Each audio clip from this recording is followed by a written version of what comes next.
Hello friends, welcome back to my channel. ఈరోజు Andhra special చేపల పులుసు చాలా ఈజీగా, సింపుల్గా అండ్ టేస్టీగా ఎలా చేయాలో ఈ వీడియోలో చూపించబోతున్నానండి.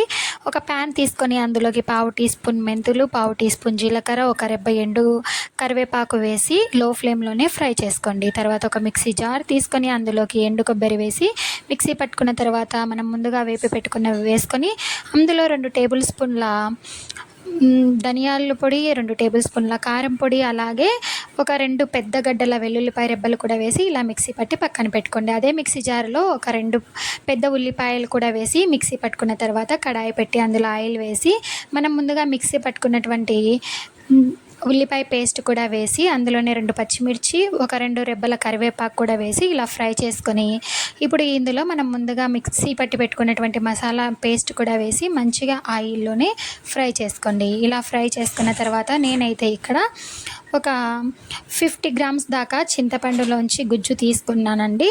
అది వేసి అందులోనే ఒక 2 మినిట్స్ ఫ్రై చేసుకోండి. ఫ్రై చేసుకున్న తర్వాత మీ కన్సిస్టెన్సీకి తగినట్టుగా వాటర్ వేసుకోండి. పులుపు కొద్దిగా తక్కువ అనిపిస్తే ముందుగా మనం చింతపండు ఫిల్టర్ చేసి పెట్టుకుని ఉంటాం కదండి, అదే చింతపండులోనే ఇంకా కొద్దిగా వాటర్ వేసుకొని మళ్ళీ ఆ వాటర్ వేసుకోండి. అప్పుడు మనకి పులుపు అనేది సరిపోతుందన్నమాట. వాటర్ వేసుకున్న తర్వాత ఇందులో నేను 1/2 టీ స్పూన్ మామూలుగా రాళ్ళ ఉప్పును, అలాగే 1 టేబుల్ స్పూన్ దాకా పింక్ సాల్ట్ను కూడా వేసానండి. వేసిన తర్వాత చాప్ ముక్కల్ని వేయాలన్నమాట. చాప ముక్కలు వేసిన తర్వాత గెరిట అయితే అస్సలు పెట్టకూడదండి. గెరిట పెడితే చేప ముక్కలు అనేవి చిదురైపోతాయి అన్నమాట. ఇలా గెరిట పెట్టకోకుండానే ఇలా కడాయిని కదిలించండి. కదిలించిన తర్వాత మూత పెట్టేసి బాగా మంచిగా ఉడికించుకోండి.